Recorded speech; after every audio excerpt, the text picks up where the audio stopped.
तो बच्चों last class में हमने क्या पढ़ रहे थे? चैप्टर 13 पृष्ठीय क्षेत्रफल और आयतन में हमारा एक्सरसाइज 13.6 चल रही थी। 13.6 चल रही थी जिसमें हमारे बेलन के आयतन के क्वेश्चंस देख रहे थे। तो बेलन का आयतन का सूत्र होता है, यदि बेलन की त्रिज्या r हो और ऊंचाई h हो तो बेलन का आयतन कितना हो जाता है? पाई आर स्क्वायर h, है ना। इसी तरीके से शंकु का आयतन क्या होता है? जैसे बेलन का आयतन पाई आर स्क्वायर है तो यहीं पे ही पाई आर स्क्वायर एच। तो शंकु का आयतन भी लिख लीजिए बच्चों, यहीं पे ही आपका शंकु का पाई आर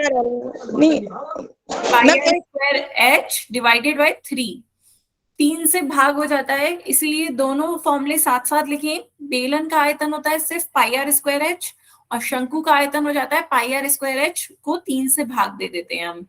क्लियर है? तो पहले सूत्र लिखें सभी बच्चे अपनी कॉपी में। शंकु का आयतन होता है pi r square h divided by 3। तो साथ साथ आज हम इसके बाद शंकु की भी एक्सरसाइज देखेंगे। तो पहले फॉर्मूले देख लेते हैं। तो ये आपका एक शंकु की इस तरीके की रचना होती है। कोण, आपने कोण देखी होगी, जैसे मेहंदी की कोण होती है वो भी कोणीय होती है कोण की। जिस तरीके से हम केक वगैरह पे कोण आता है सजाने के लिए, केक को कैसे एक मेहंदी की कोण की तरह ही कोण बनता है, तो ये कोण है शंकु। तो इसे आप शंकु की आकृति कहते हैं। जैसे मेहंदी की कोण वगैरह एग्जाम्पल आपको कोण के दिखते होंगे। मेहंदी की कोण होती है इस तरीके के, आपके डेली लाइफ एग्जाम्पल होते हैं कोण के। तो ये जो होती है ये आपकी कोण की क्या होती है? ऊंचाई h। ये कोण की त्रिज्या r होती है, जो इसके आधार पे वृत्त बन रहा है वो वृत्त की त्रिज्या कोण की त्रिज्या कहलाएगी। यहाँ पर ये जो आपकी है ये तिर्यक रेखा है, तिर्यक ऊंचाई। तिर्यक ऊंचाई है, इसे स्लैंट हाइट या तिर्यक ऊंचाई कहते हैं। तो तिर्यक ऊंचाई आप कैसे निकाल सकते हैं? एल का मान पाइथागोरस की थ्योरम से निकलता है। यहाँ पर 90 डिग्री का एंगल बन रहा होता है, तो इस कारण से आप कह सकते हैं पाइथागोरस थ्योरम लगती है L square is equals to H square plus R square. तो तिर्यक ऊंचाई का मान हो जाता है L is equals to under root H square plus R square. यहाँ तक होल स्क्वायर भी तो निकालना होगा। वर्ग, वर्ग बच्चे ये वर्ग है। पाइथागोरस की थ्योरम क्या कहती है कि आधार का वर्ग प्लस लंब का वर्ग बराबर होता है कर्ण के वर्ग के। ये कर्ण है, हाइपोटेनस ये कर्ण है, ये आपका लंब है h और ये आपका आधार है। तो हाइपोथेनस थ्योरम तो यही कहती है कि लंब का स्क्वायर प्लस लंब का वर्ग प्लस आधार का वर्ग इज इक्वल्स टू कर्ण का वर्ग एल स्क्वायर। क्लियर है?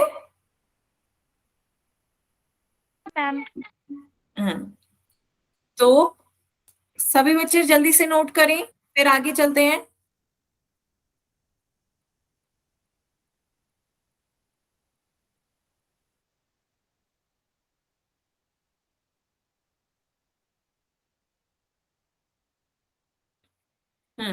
चलिए बच्चों आगे चलें। फिर आपका क्वेश्चन नंबर क्या चल रहा था? क्वेश्चन नंबर 6 तक हो गया था। 7 से स्टार्ट करते हैं एक्सरसाइज 13.6 का क्वेश्चन नंबर 7। तो आपका क्वेश्चन नंबर 7 कह रहा है अनाज के एक बैग में 2.8 मीटर क्यूब अनाज होता है। तो आपका एक अनाज का बैग है, उसमें 2.8 मीटर क्यूब अनाज आता है। 4.2 मीटर त्रिज्या और 5 मीटर ऊंचाई वाले एक ड्रम को भरने के लिए आपको एक ड्रम भरना है। तो ड्रम का आकार बताएं कैसा होगा? आपको ड्रम में अनाज, हाँ क्या बच्चे? तो ये आपका एक ड्रम है, तो इस ड्रम में आपको अनाज को भरना है। इसकी आपको त्रिज्या दे रखी है 4.2 मीटर। 4.2 मीटर इसकी त्रिज्या है। तो ये आपका ड्रम किस आकार का हो गया? बेलन के आकार का। तो आपको बेलन की त्रिज्या दे रखी है 4.2 मीटर, इसकी ऊंचाई दे रखी है 5 मीटर। 5 मीटर ऊंचाई है इस ड्रम की। तो हाइट आपको दे रखी है 5 मीटर। अब आपको बताना है कि इस ड्रम को भरने के लिए आपको इस जैसे, क्योंकि एक बैग की आपको दे रखा है कि एक बैग में 2.8 मीटर क्यूब अनाज आता है, तो इस जैसे आपको कितने थैलों की आवश्यकता होगी ये बताना है। क्वेश्चन क्लियर हुआ? Yes ma'am. Yes ma'am. एक बैग में आपका 2.8 मीटर क्यूब अनाज आ रहा है, तो आपको कितने बैग आपको लेकर भरने होंगे ताकि आपका ड्रम भर जाए। और ड्रम आपका किस आकार का है? बेलन के आकार का है। उसकी त्रिज्या दे दी गई है 4.2 मीटर, ऊंचाई दे दी गई है 5 मीटर।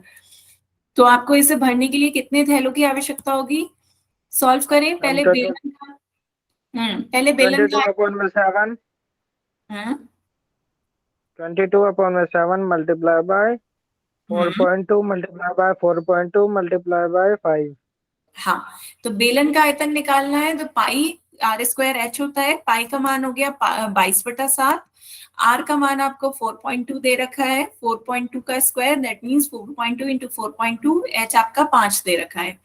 तो इस तरीके मैम से 4.2 को अपॉन में 10 कर देंगे तो पॉइंट हट जाएगा।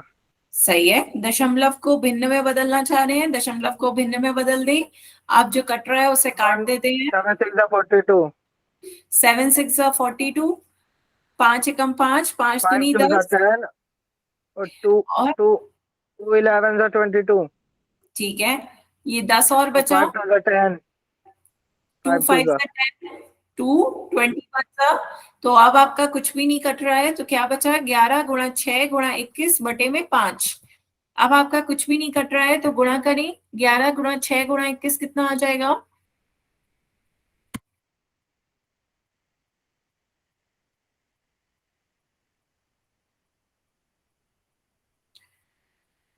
मैम 1386। तो ये आपका आ गया ऊपर 1386 आपका इतना मीटर क्यूब बेलन का आयतन हो गया। मतलब ड्रम में आपका इतना अनाज आ सकता है। ड्रम में ड्रम का आयतन या ड्रम में अनाज कितना आ सकता है वो हमने निकाल लिया। ये आपका ड्रम का या बेलन का आयतन आ गया है। क्या? Divided by 5 equal to 277.2। ठीक है, तो यदि 5 से भाग दे देंगे तो ये आपका दशमलव में आ जाएगा 277.2। ठीक है, या 5 से भाग ना दे तो आप वहीं पे भी छोड़ सकते हैं, दोनों एक ही बात है। तो ये आपका आ गया ड्रम में कितना आपका अनाज आ सकता है। ठीक है, तो एक ड्रम में आपको इतना अनाज भरना है, जबकि एक बैग में कितना आ सकता है? 2.8 मीटर क्यूब ही अनाज आ सकता है। तो ये आपका दिया हुआ है कि एक बैग का आयतन आपको दे रखा है कि एक बैग में कितना आपका आ रहा है? 2.8 मीटर क्यूब। तो अब आपको निकालना है कि कितने बैग, इस ड्रम को भरने के लिए आपको कितने बैग अनाज चाहिए। तो मैम बैगों की संख्या मल्टीप्लाई। मल्टीप्लाई किसकी करेंगे बच्चे? हम 2.8 को मल्टीप्लाई बाय करेंगे 277.2 से। नहीं बच्चे, आपको भरना है, फिर से समझे। ये आपका एक ड्रम है, इस ड्रम को आपको भरना है अनाज से। तो आपको इसमें कितने बैग डालने पड़ेंगे ताकि ये ड्रम भर जाए। तो एक बैग का आयतन आपको आ गया। तो इस तरीके के कितने बैगों को, मान लेते हैं एक्स बैगों को आपको भरना पड़ रहा है। तो एक्स बैगों का कुल आयतन जो होगा वो ड्रम के आयतन के बराबर हो जाएगा। बात समझ में आ रही है बच्चों? दोनों का यस आयतन मैम। बराबर करना है तो कितने बैग आप इसमें भरेंगे कि इसका आयतन ड्रम को भरने के आयतन के बराबर हो जाए। तो यदि एक बैग में 2.8 मीटर क्यूब अनाज है तो एक्स बैग में कितना हो जाएगा? X into 2.8। क्लियर है? एक बैग में 2.8 मीटर क्यूब अनाज आ रहा है तो एक्स बैग मान लेते हैं कि इसे ड्रम को भरने के लिए हमें एक्स बैग की आवश्यकता है। मान लेते हैं एक्स बैग मिलकर के इस ड्रम को भर सकते हैं। तो एक्स बैग का क्या आयतन हो जाएगा? एक्स गुणा 2.8, इतना आयतन हो जाएगा। और ड्रम का आयतन कितना है? 277.2। तो यहाँ से आपको एक्स की वैल्यू निकालनी है। 277.2 को भाग देना है 2.8 से। तो बताएं बच्चों, सॉल्व करके 99। कितना आया? 90।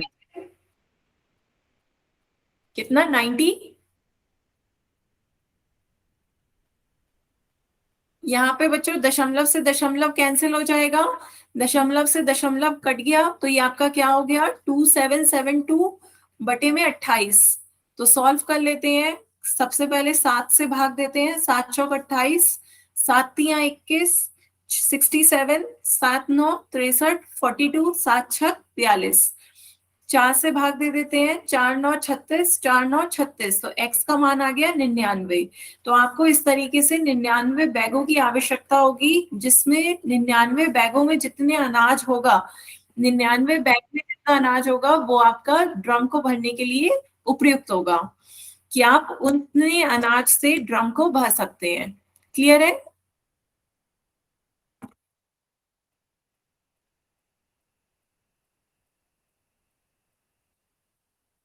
Yes ma'am. किसी बच्चे को कोई डाउट हो तो बताएं बच्चों। No ma'am. No ma'am. आपका क्वेश्चन था, देखें क्वेश्चन आपका क्या है, अनाज के एक बैग में 2.8 मीटर क्यूब अनाज होता है। आपको एक ड्रम की दे रखा था, ड्रम का माप कि ड्रम की 4.2 मीटर त्रिज्या है, 5 मीटर ऊंचाई है, तो ड्रम को भरने के लिए कितने थैलों की आवश्यकता होगी ये पूछा जा रहा था। तो पहले हमने ड्रम का आयतन निकाल लिया। ड्रम को भरने के लिए आपको ड्रम का आयतन क्या हो जाएगा, बेलन का आयतन पाई आर स्क्वायर एच हमने निकाल लिया, आर और एच हमें दे रखा था। तो एक ड्रम में आपका 277.2 मीटर क्यूब बना जाएगा। तो एक ड्रम का आयतन निकाल लिया, फिर आपसे कहा गया कितने बैगों को भरना पड़ेगा, तो एक बैग का आयतन आपको दे रखा है, एक बैग में आपका कितना अनाज आता है 2.8 मीटर क्यूब अनाज आता है। तो मान लेते हैं इस ड्रम को भरने के लिए आपको एक्स बैग की आवश्यकता है कि एस एक्स बैग मिलकर के इस ड्रम को कंप्लीटली भर लेंगे, पूर्णतः भर देंगे। तो एक्स बैग में कितना अनाज आ रहा होगा, एक्स इंटू 2.8, उसे ड्रम को भरना है तो मीन्स दोनों का आयतन बराबर हो जाएगा। तो x into 2.8 is equal to 277.2 हो जाएगा। तो यहाँ पे यदि गुणा हो रही है तो इक्वल के दूसरी तरफ जाके क्या हो जाएगी, भाग। तो 277.2 को 2.8 से भाग देंगे, दशमलव एक संख्या के पहले है इसलिए दशमलव से दशमलव कट गया। तो ये आपका कितना आ गया, 2772 डिवाइडेड बाय 28, हमने भाग दिया, x का मान कितना आ गया 99। क्लियर है बच्चों।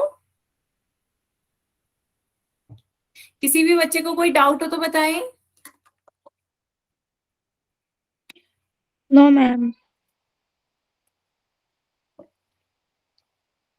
आगे चले बच्चों। Yes ma'am. क्वेश्चन देखते हैं बच्चों। नेक्स्ट क्वेश्चन पहले ये देखते हैं।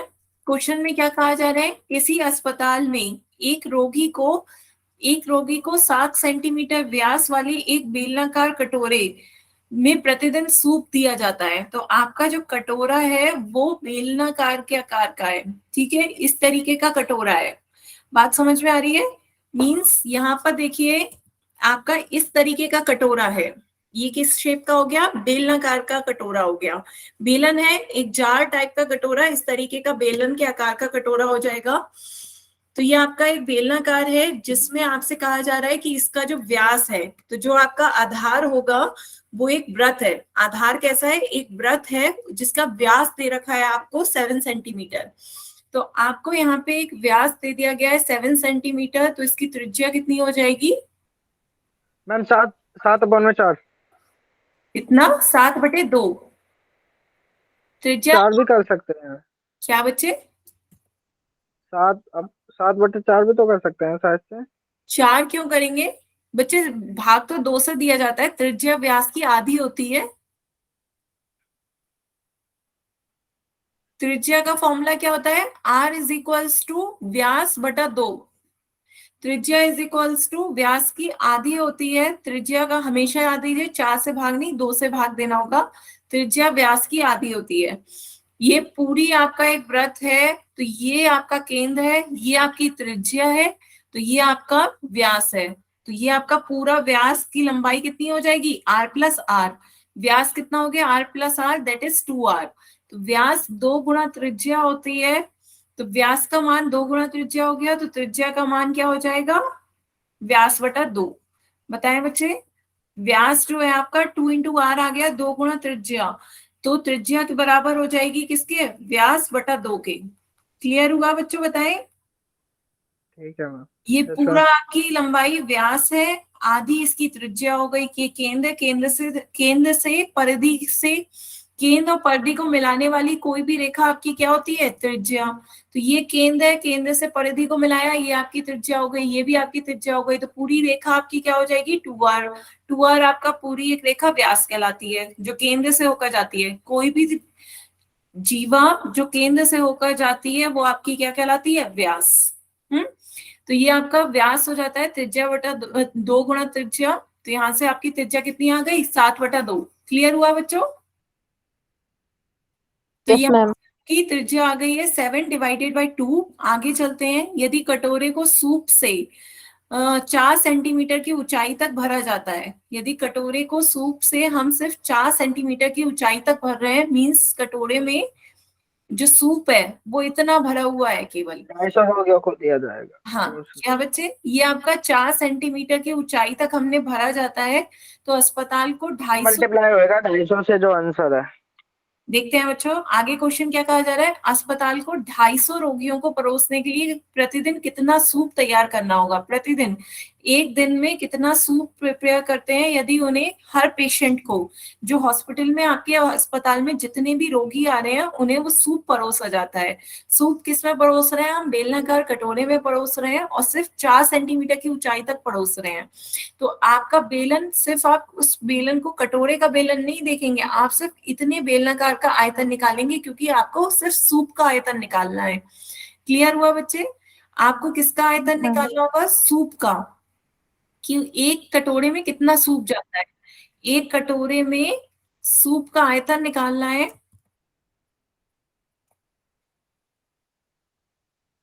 एक कटोरे में सूप का आयतन कितना होगा बच्चों? आपका कटोरा किस तरीके का, बेलनाकार जाएगा पाई आर स्क्वायर। बेलन। बेलन है, तो ये पाई आर स्क्वायर एच हो गया। पाई का मान आपका कितना हो गया, 22/7। 5/7 मल्टीप्लाई 7/2 मल्टीप्लाई 7/2 मल्टीप्लाई 4। हाँ, आपको सिर्फ इतने का सूप का 7 आयतन से 7 निकालना कट है। गया। हाँ, 7 से 7 कैंसिल हो रहा है, 2 और दूनी 4, 2 4 से से 4, कैंसिल हो फिर गया, 2 से 2 4, तो ये 22। आपका 22 आ गया। तो आपको जो एक एक रोगी को आप कितना सूप दे रहे हैं, 22 सेंटीमीटर क्यूब। बताएं बच्चों, एक पेशेंट को जो एक कटोरे में सूप दिया जा रहा है उसका आयतन कितना है, 7 भी बच रहा है 22 सेंटीमीटर क्यूब। तो ये एक रोगी मैम। का 52 मल्टीप्लाई बाय 7। 7, हाँ एक 7 और रह गया, बिल्कुल सही है। 7 और रह गया, 7 से गुणा करें, 7 से गुणा करेंगे, 7 दूनी 14 का 1, 154। क्लियर है बच्चों? 7 और रह गया था, 22 की 7 से गुणा करेंगे तो एक रोगी को 154 सेंटीमीटर क्यूब सूप परोसा मैम अब जाएगा। 250 से मल्टीप्लाई करना है। हाँ, तो ये तो था एक रोगी को हम दे रहे हैं, ठीक है।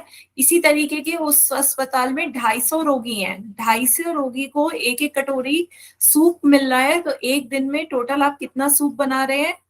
250 रोगी को कितना, एक कटोरे में इतना आता है सूप, तो 250 गुणा इतना कर दें तो बताएं कितना सूप हो जाएगा। 250 की गुणा 38,500। 250 की गुणा करके देखते हैं, तो ये आपका कितना आ गया, 250 मल्टीप्लाई बाय, 38,500। ठीक है। सभी बच्चों का इतना आ रहा है, यस मैम। तो ये आपका आ गया 38,500 सेंटीमीटर क्यूब। तो एक दिन में 250 रोगियों के लिए इतना सूप बनता है, ठीक है। तो यहाँ पे आप इसे सेंटीमीटर क्यूब में भी बदल सकते हैं, और यदि आपको आंसर लीटर या मिलीलीटर में बदलना हो तो बताएं बच्चों। एक 38.5 तो यहाँ लीटर पर, में करेंगे तो 38.5। हाँ, एक और आपको मात्रक बताया था, 1 centimetre cube is equals to 1 millilitre के बराबर होता है। याद आ रहा है बच्चों, 1 सेंटीमीटर क्यूब 1 मिलीलीटर के बराबर होता है, तो 38,500 मिलीलीटर कह सकते हैं।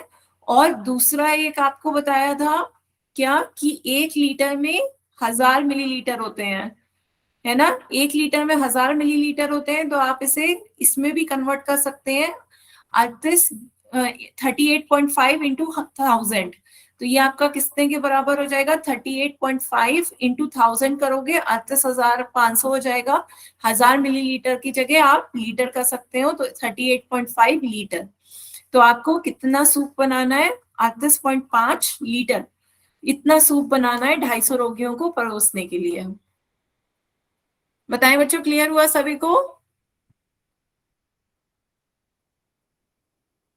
नोट करें, किसी को यदि कोई डाउट हो तो बताएं। तो बच्चों मात्रक आपको सभी पता होने चाहिए, लीटर मिलीलीटर कैसे कन्वर्ट करोगे, क्वेश्चन किस में पूछा जा सकता है, किसी में भी, तो मात्रकों का रूपांतरण क्लियर होना चाहिए बच्चों। चैप्टर कौन सा शुरू करवाए क्या बच्चे? हम? चैप्टर कौन सा बच्चे शुरू करवाए? एक्सरसाइज 13.6 का क्वेश्चन है ये। चैप्टर कौन सा शुरू करवाएगी आज? अच्छा, आपको कौन सा चैप्टर, इसे आगे नहीं कंप्लीट करना है, मैम एक्सरसाइज 13। मैम 2 का चैप्टर। अच्छा, एक्सरसाइज चैप्टर 2 स्टार्ट करना है। Yes ma'am. अच्छा, कोई चैप्टर 2 कह रहा है, कोई 3 कह रहा है, कोई 4 कह रहा है, बच्चों एक ही चैप्टर हो सकता है, मैम पोल मेजोरिटी। में मैम मैम पोल पहले में इसको जिसमें मैम ज्यादा पहले आंसर इसको आएगा वो। कंप्लीट करा दो। हाँ, चलिए फिर। मैम पहले इसको कंप्लीट करा दो। ठीक है बच्चों। मैम पोल में दे देना ऑप्शंस, जो बच्चे ज्यादा जिस पे क्लिक करेंगे वो करवा देना आप। ठीक है, तो कौन कौन से चैप्टर आपको हैं? एक 2 है, एक 3 है, एक 13 है ना? और 4 है या 7 बच्चों? मैम 3 तो सिंपल है। अच्छा, मैम 2 4 7 कर लो या 2 मैम 4। पहले ऐसे ही पोल में ही दे दो मैम आप। 2.55 करवा दो बस। ठीक है। चलिए, पहले एक बार पोल में बताएं बच्चों, कौन सा चैप्टर चाहिए आपको? जल्दी से पोल में बताओ।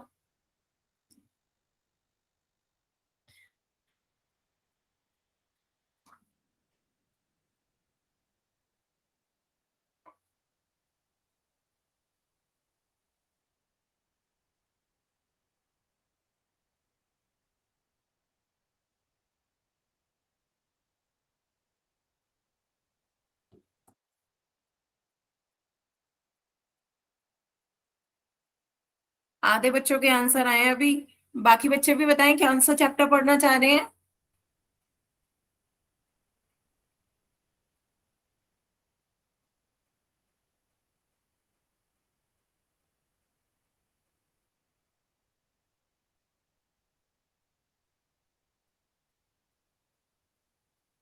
थर्टीन तो कोई भी नहीं पढ़ना चाह रहा है, जो सब 13 कर रहे थे।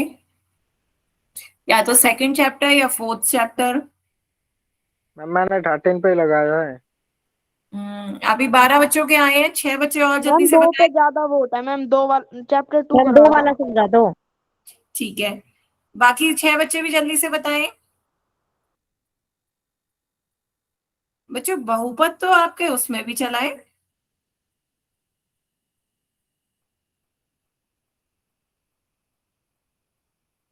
उनमें अच्छा सा समझ नहीं आता। अच्छा,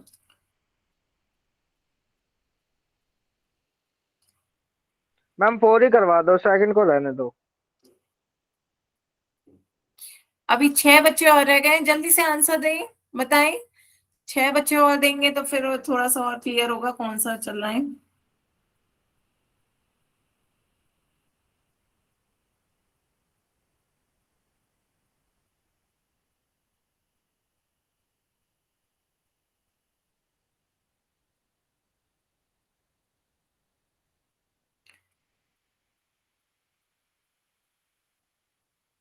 बच्चों यहाँ पर आप अपनी इंस्टा की आईडी कुछ ना बताएं, वो प्रमोशन आप कहीं और करिएगा अपने इंस्टा आईडी का। यहाँ पे सिर्फ आप पढ़ाई का काम देखें, जो क्वेश्चन पढ़ना है, पेपर आने वाले हैं। हम्म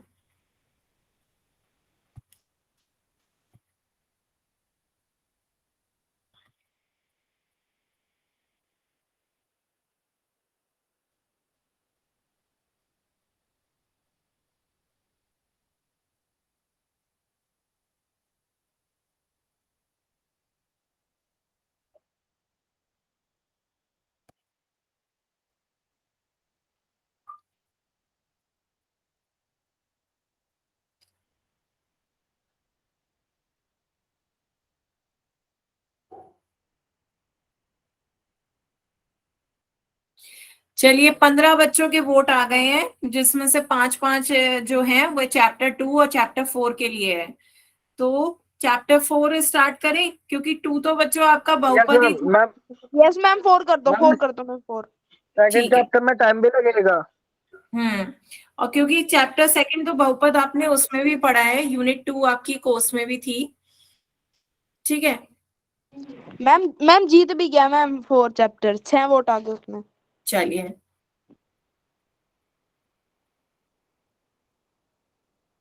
2 का करवा दो। बच्चे 2 में आपको कौन सा क्वेश्चन नहीं आ रहा है वो मुझसे पूछ लीजिएगा बाद में, ठीक है? 2.5 मेरे को बस। डिवीजन वाले नहीं आते हैं, और तो आते हैं, डिवीजन वाले नहीं आते हैं। डिवीजन काय का, एक बहुपद को दूसरे बहुपद से भाग देना।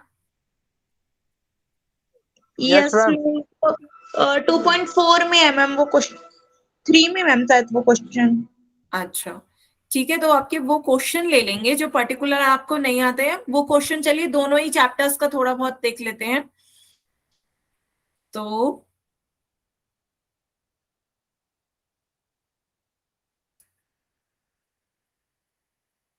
एक सेकेंड बच्चों,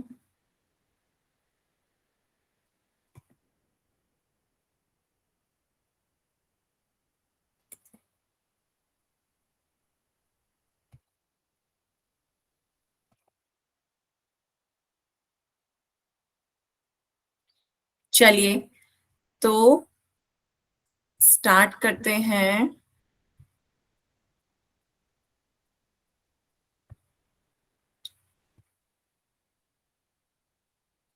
स्क्रीन दिख रही है बच्चों? आप देखिए। No no ma'am. अब मैम आ गई।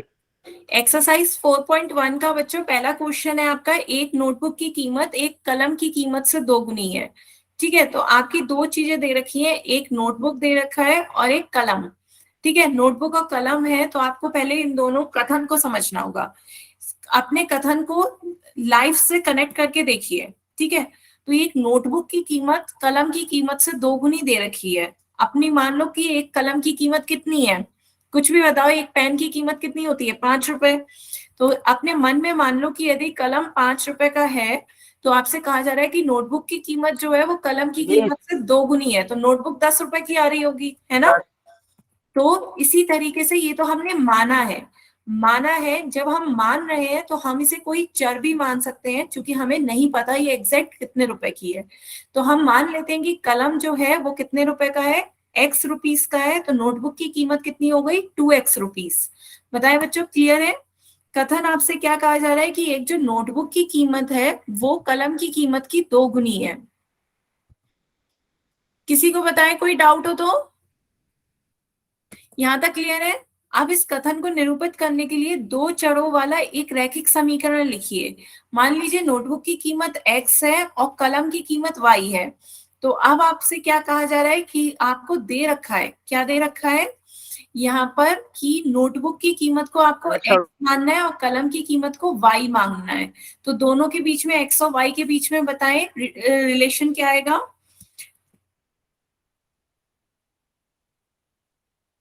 Ma'am 2x। तो y is equals to 2x या 2x माइनस वाई। आपसे कहा जा रहा है 2x कि माइनस वाई।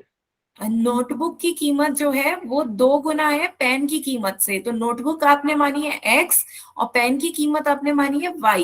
तो यहाँ पे x इज इक्वल्स टू क्या हो जाएगा? 2y। बताएं बच्चों, क्लियर हुआ? फिर से समझें, कथन आपसे क्या कहा गया है कि आपसे कहा गया है जो नोटबुक की कीमत है वो कलम की कीमत की 2 गुनी है। साथ साथ आपसे खुद ये भी कहा गया है कि जो चर है उसे नोटबुक का माने x और कलम की चर को माने y। तो दोनों में क्या रिलेशन आ जाएगा? x is equal to 2y। Clear है? Yes ma'am. ठीक है, तो आगे चलते हैं बच्चों, नेक्स्ट क्वेश्चन देखते हैं। तो नेक्स्ट क्वेश्चन आपका क्या है? एक second.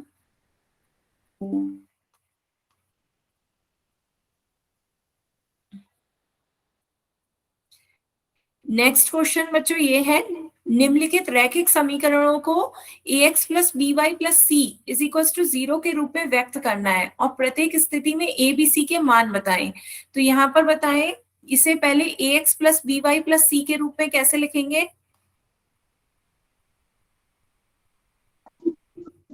2x plus 3y plus c। Plus नहीं बच्चे, ये इक्वल के दूसरी इक्वल तरफ to equal to equals to है, पर इक्वल टू आपको 9.3735। आपको संख्या को भी दाईं ओर से बाईं ओर लाना है। तो जब आप संख्या को भी दाईं ओर से बाईं ओर लाएंगे तो आपका चिन्ह क्या हो जाएगा? बदल जाएगा, प्लस से माइनस हो जाएगा। -3.5 इज इक्वल टू 0। आपको इस जो स्टैंडर्ड इक्वेशन है ये आपकी क्या है? उसके सामान्य जो इक्वेशन है ax plus by plus c के रूप में लिखना है। आपको संख्या को भी इसी ओर बाईं तरफ लेकर आना है। बाईं तरफ लाने के लिए आपने जब उसका साइड पक्ष चेंज कर दिया तो वो प्लस से क्या हो जाएगा माइनस। तो ये आपका हो गया 2x प्लस 3y माइनस का 9.35। तो यहाँ पे बताएं तुलना करके a का मान कितना हो गया? 2 हाँ, b का मान 3 c का मान 9.35 माइनस c का मान माइनस 9.35 होगा। बच्चों चिन्ह के साथ लिखा करें, c का मान आपका कितना होगा? माइनस का 9.35। 9.35। क्लियर है बच्चों यहाँ तक? Yes ma'am. बाकी बच्चे बताएं। यस मैम, क्लियर है। ठीक है, फिर सेकंड बताएं इसी तरीके से x माइनस 5y माइनस 10। क्या आपको इससे कुछ बदलना पड़ेगा या यही आपको x plus by plus c के फॉर्म में सही दे रखा है? मैम ऐसे ही देखा है। हाँ सही दे रखा है ना। तो फिर अब इसके बाद a का मान बताएं कितना हो जाएगा? मैम x और b का माइनस 5 माइनस 10। a का मान बच्चों x नहीं, a का मान 1 होगा। बात फिर से समझे, यहाँ पे आपका चर x है, y है और यहाँ पे चर ax की तुलना 1x से करेंगे तो ये आपका a का मान कितना आ जाएगा? 1। बात समझ में आ रही है? ax और x की तुलना करेंगे तो a का मान कितना आ गया? 1। बताएं बच्चों, क्लियर हुआ? Yes ma'am. तो जब हम इसकी सेकंड वाले की तुलना कर रहे हैं, चूंकि ये इसी रूप में -5 तो a का मान 1 हो गया, b का मान -5 हो गया और c का मान -10। 10। क्लियर है बच्चों यहाँ पे? Yes ma'am. थर्ड क्वेश्चन पे आते हैं। थर्ड क्वेश्चन क्या कह रहा है? अगली क्लास में करवाओगी क्या मैम? तो माइनस का 6 हो जाएगा c की जगह। क्या बच्चे आप क्या कह रहे हो? अगली क्लास में करवाओगी क्या मैम 2 का चैप्टर? चलिए नेक्स्ट क्लास में सेकंड चैप्टर का वो डिवीजन वाला मेथड पढ़ना है या कौन सा बताएं? 2.5 का मैम। 2.5 मैम डिवीजन भी पढ़ा देना। ठीक है, 2.5 स्टार्ट कर देंगे नेक्स्ट क्लास में। यहाँ पर देखिए ये हो जाएगा माइनस का 2x प्लस का 3y माइनस का 6। ठीक है, मैम दूसरी a का 2 मैम a का मान -2, b का मान -2 और c का मान c का मान -6। b का मान 3 हो गया और c का मान -6 हो गया। क्लियर है? इसी तरीके से नेक्स्ट देखिए x is equal to 3y, x is equal to 3y x का मान 1, x minus 3y is equal to 0। तो a का मान 1 x हो का गया, मान 1, b का मान c का मान -3, -3 c c का मान क्या आएगा? 0। हाँ c जब यदि कोई नहीं है तो c का मान क्या हो जाएगा? 0। क्लियर हुआ बच्चों? यहाँ पे ध्यान दें, c का मान क्या आ जाएगा? 0। क्यों? क्योंकि आपकी कोई संख्या नहीं है। बताएं बच्चों, क्लियर है? Yes ma'am. इसी तरह नेक्स्ट बताएं कैसे करेंगे? मैम जी a का मान 2 है, b का मान 5 है, -5 है और c का मान 0। नहीं बच्चे, b का मान +5 हो जाएगा क्योंकि आपको पहले स्टैंडर्ड इक्वेशन बनानी है। सब कुछ लेफ्ट साइड दाईं ओर लाना होगा तो -5y, बाईं ओर आ जाएगा तो माइनस से प्लस हो जाएगा। बाईं ओर लेके जाएंगे, माइनस से प्लस हो गया, प्लस का 5y इज इक्वल टू 0। तो अब आप तुलना करें तो a का मान 2 आ गया, b का मान प्लस का 5 आ गया, c का मान 0 हो गया। 0। क्लियर हुआ बच्चे? Yes ma'am. ठीक है, उसके बाद आगे चलते हैं, नेक्स्ट पार्ट देखते हैं। Question number 6। Question number 6, 3x plus 2 is equal to 0 में a का मान बताएं। मैम a का मान 3 और b का मान 2 और c का मान 0। नहीं, a b का मान 0 आएगा, b का मान 0 और c का मान 2 हो जाएगा। क्यों? क्योंकि आपको ax plus by plus c से तुलना करनी है। तो यहाँ पे y वाला पद नहीं है, y वाला चर y के साथ कोई भी संख्या नहीं है। तो यहाँ पे जब y के साथ 0 से गुणा करेंगे तब आपका 0 आ जाएगा। तो b की गुणा कितनी आ रही है? b की जगह पे 0 आ रहा है। यहाँ पे देखिए y का चर नहीं है, आपकी संख्या दे रखी है और संख्या क्या होती है? c होती है। तो c आपका 2 हो जाएगा। क्लियर हो रहा है बच्चों? ध्यान से समझें, आपको तुलना करनी है तो x के साथ जो संख्या होगी वो a कहलाएगा, y के साथ जो संख्या होगी वो b और जो संख्या होगी वो c। ठीक है, तो यहाँ पे a इज इक्वल टू 3 हो गया, b का मान 0 और c का मान 2। फिर यहाँ पे देखिए बच्चों, a का मान बताएं, इसमें क्या हो जाएगा? मैम a का मान 0, हाँ, x का कोई पद नहीं है तो a का मान 0 हो गया, b का मान b का मान 1, b का मान 1 हो गया, 1 से इसकी मल्टीप्लाई करेंगे 1y, और c का मान -2 -2 -2। इसकी के बाद आगे देखिए 5 इज इक्वल टू 2x, तो इसे पहले एक साइड में ले आए, क्या हो जाएगा 5 is equal to 2x? Ma'am ma'am 5 minus 5 वाला -2 -2x प्लस का 5 इज इक्वल टू 0 हो जाएगा। तो a का मान -2 हो गया, b का मान 0 हो गया, और c का मान 5 आ गया। क्लियर हो रहा है बच्चों? Yes ma'am. ठीक है, तो यहां तक बताएं बच्चों, किसी को कोई डाउट हो तो? तुलना करनी आ रही है? Yes ma'am. ठीक है, तो आगे चलते हैं बच्चों। अब समीकरण को हल करने की कोशिश करते हैं। ठीक है, तो नेक्स्ट आपको क्वेश्चन दे रखा है कि, एक सेकेंड बच्चों,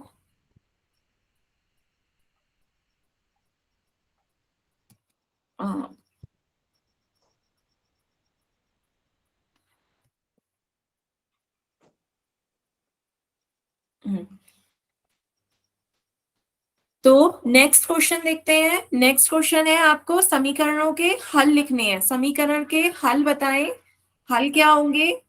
2x plus Y is equal to 7। तो यहाँ पर x का मान बताएं क्या हो जाएगा? x का मान बताएं क्या हो जाएगा? मैम 2 x का मान बताना है। x का मान कैसे निकालेंगे? मैम 2 मैम उस तरफ चला जाएगा। अच्छा देखिए, फिर से मैं क्वेश्चन पूरा लिख दे रही हूँ, क्वेश्चन आपको तभी क्लियर होगा।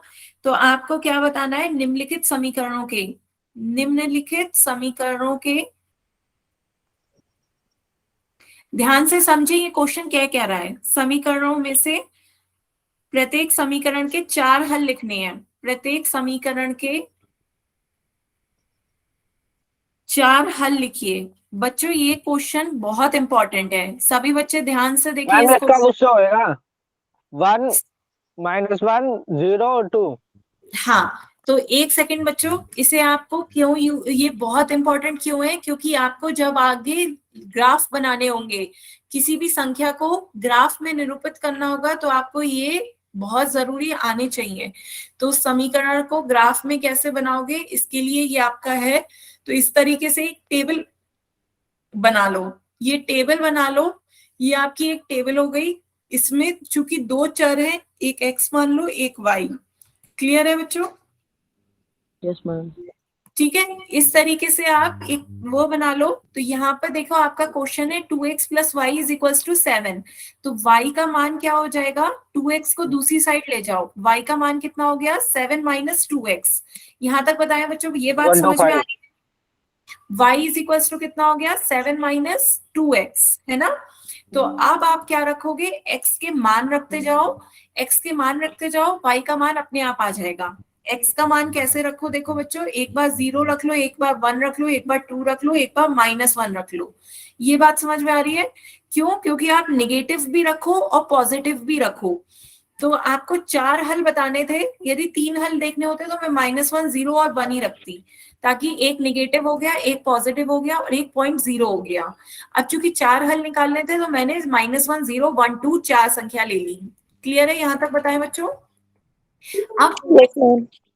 x का मान -1 रखोगे तो बताओ y का मान क्या आएगा? x का मान -1 रखने पर y का मान बताओ बच्चों क्या हो जाएगा? y इज इक्वल टू कितना 0 हो जाएगा? 1 मैम 7 माइनस 2x आ रहा है का मान।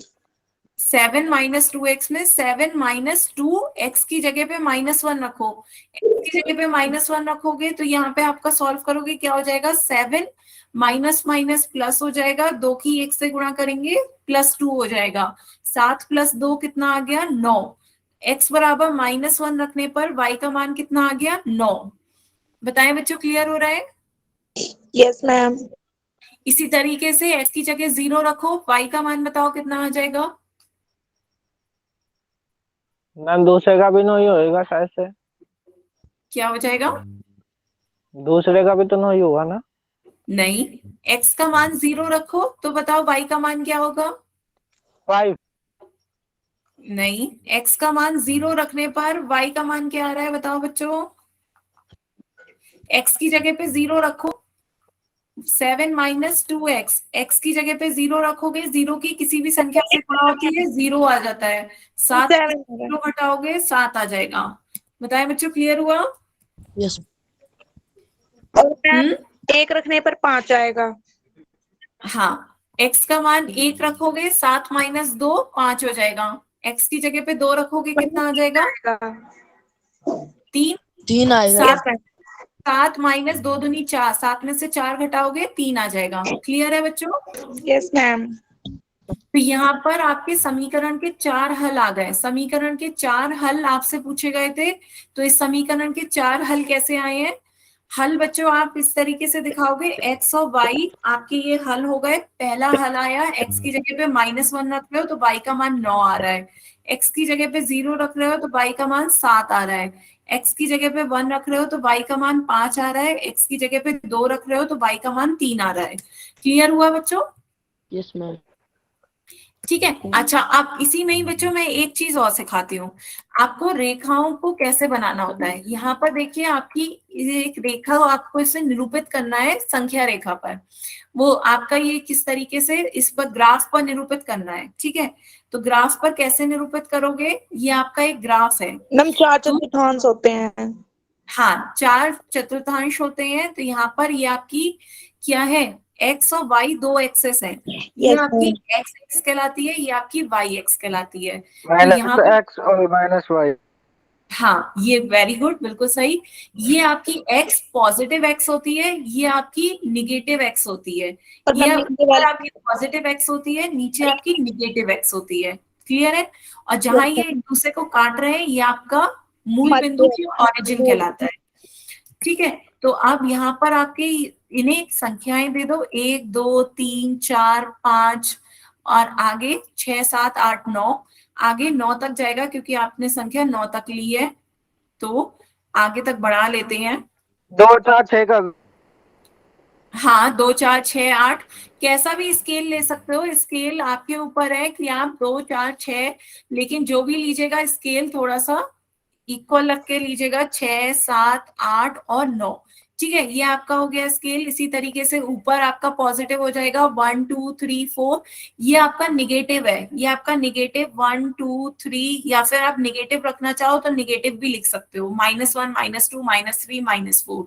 इसी तरीके से ये भी आपकी निगेटिव लाइन है, -1 -2 -3 -4 -5 -6। क्लियर हुआ बच्चों? ये आपका क्या हो गया? इस तरीके से आप x अक्ष और y अक्ष को दिखाते हो। तो अब आपको यदि किसी संख्या को निरूपित करना है, पहली संख्या मैम दो, माइनस रो x की देखते हैं हम लोग।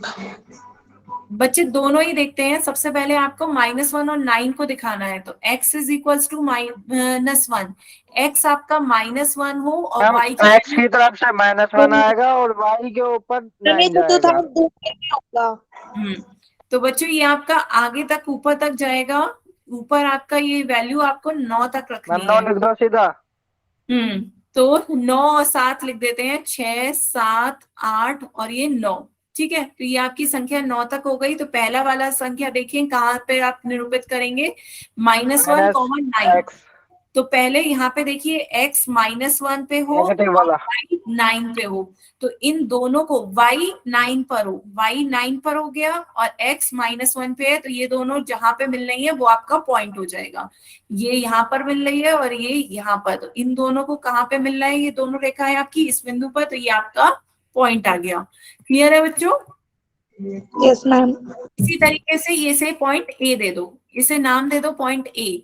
फिर उसके बाद पॉइंट बी देखो, 0 और 1 में होगा ये, क्योंकि हम 0 दोनों प्लस के हैं। y7 हो गया, y7 हो गया, तो ये आपका ये पॉइंट हो गया। दोनों कहाँ पे मिल रहे हैं? इस पॉइंट पे। तो इन दोनों पॉइंट को मिला दो, ये आपकी एक पॉइंट हो गया। इसे पॉइंट बी दे दो। फिर आगे नेक्स्ट पॉइंट बताओ, 1,5 x1 पे, ये आपका x पॉइंट है, ये आपका y पॉइंट है। तो x लाइन पे +1 पे जाओ, y लाइन पे 5 पे जाओ। तो ये दोनों आपका किस बिंदु पे मिलेंगे? यहाँ पर 1 और 5। ठीक है, इसी तरीके से आगे 2 और 3, तो x पे 2 देखो, y पर 3, तो ये आपका कहाँ पे मिल रहा है, ये 3 है और ये आपका 2 है, तो ये आपका इस पॉइंट पे मिल रहा है। तो जिस पॉइंट पे आपकी ग्राफ टेबल पे देख रहा होगा वहां पे देख लीजिए। फिर इन चारों को पॉइंट्स को मिलाते हुए एक लाइन आपको खींचनी है, तो ये आपकी लाइन हो जाएगी जो चारों पॉइंट से होती हुई जाए। चारों पॉइंट से होती हुई एक लाइन जाएगी, उन चारों पॉइंट्स को मिला दीजिए, तो ये आपकी क्या बन गई, एक लाइन बन गई। क्लियर हुआ बच्चों? इस तरीके से आपको एक लाइन को बनाना होता है ग्राफ पे, तो ये आपकी लाइन आगे चलती चली जाएगी। एक लाइन को ड्रॉ करने के लिए बच्चों 2 पॉइंट्स ही काफी होते हैं, पर यदि आप 3 पॉइंट्स या 4 पॉइंट्स ले लें तो वो आपके लिए और इजी हो जाएगा। क्लियर है बच्चों? ठीक है, इस तरीके से आप किसी भी लाइन को एक मैप पे शो कर सकते हैं ना। चलिए एक क्वेश्चन और करते हैं इसी तरीके का बच्चों। नेक्स्ट क्वेश्चन लेते हैं आपका x is equals to 4y। x is equals to 4y, तो पहले मुझे 4 बिंदु बताएं, 4 बिंदु x is equals to 4y के। -x 0 1 2।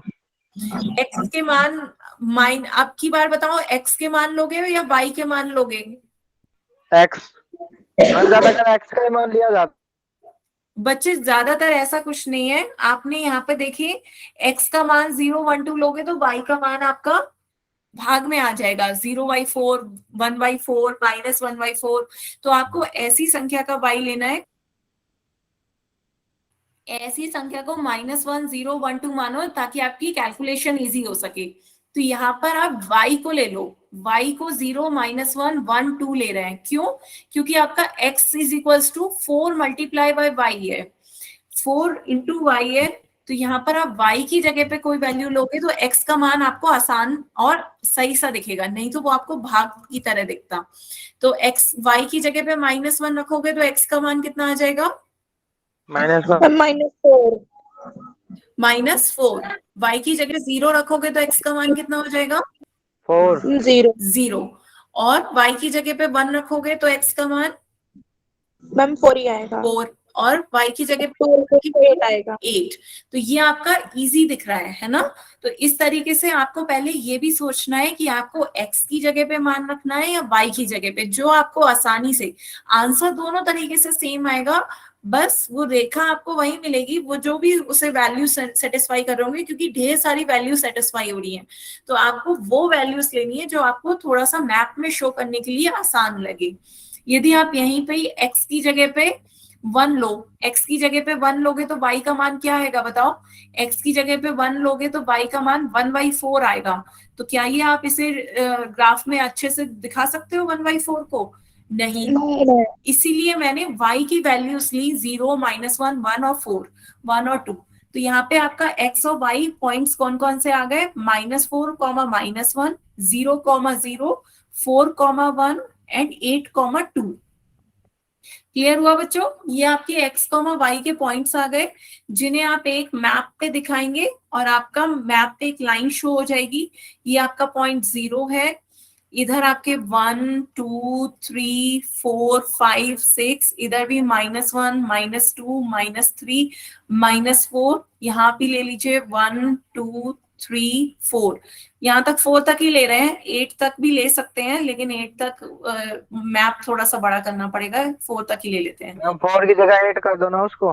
हाँ चलिए, 2 दूनी 4, 2 का करके भी कर सकते थे, 2 का करके कर दें। चलिए 2 का गैप कर देते हैं स्केल में, तब भी एक नया स्केल भी समझ में आ जाएगा। ठीक है, तो हम 2 का गैप करके भी ले सकते हैं स्केल, 2 4 6 8, इधर -2 -4 -6 माइनस का 8, -2 -4 -6 -8, 2 4 6 और 8। ठीक है, तो आपके पॉइंट्स देख लेते हैं। एक पॉइंट है आपका 0, 0, दैट इज दिस पॉइंट, ये हो गया आपका एक पॉइंट 0, 0। एक हो गया आपका -4 -1। तो -4 x पर ये है, और y की जगह -1 मीन्स आपका y नीचे की -1, 0 और -2 के बीच का पॉइंट, ये हो गया आपका एक पॉइंट। 4, 1, x की जगह 4, y की जगह पे 1, तो ये आपका तीसरा पॉइंट हो गया, x की जगह पे 4, y की जगह पे 1, x की जगह पे 8, y की जगह पे 2, ये आपका एक चौथा पॉइंट हो गया। इन चारों पॉइंट्स को जब आप ग्राफ पे बनाओगे यहाँ मैं चूंकि सेम स्केल नहीं ले रही हूँ, इसीलिए आपके पॉइंट्स इधर उधर आ रहे हैं। जब आप ग्राफ पे बनाओगे तो ये आपके पॉइंट्स एक सीधी लाइन पे आएंगे। बात समझ में आ रही है बच्चों? ये आपको दिख रहा है यहाँ पर पॉइंट्स सेम नहीं आ रहे हैं, पर ये पॉइंट्स सेम ही एक लाइन पे आएंगे, क्योंकि ये आपकी एक लाइन ही है। ठीक है, यहाँ मैंने ग्राफ सही से नहीं बनाया है, आप स्केल से यूज करोगे तो आपके ग्राफ एक सीधी लाइन में ही आएंगे। बताएं बच्चों, क्लियर हो रहा है? Yes ma'am. ठीक है, तो इस तरीके से आप अपने ग्राफ को शो कर सकते हैं। तो अब बच्चों यहाँ आज की क्लास के लिए फिर हम यहीं तक रखते हैं। इससे आगे बच्चों अब एक्सरसाइज 2.5, अब हम नेक्स्ट टर्न पे एक्सरसाइज 2.5 देखेंगे। तो सभी बच्चे उसमें जो भी क्वेश्चंस हो और डाउट हो लेकर आए। आज की क्लास के लिए रखते हैं।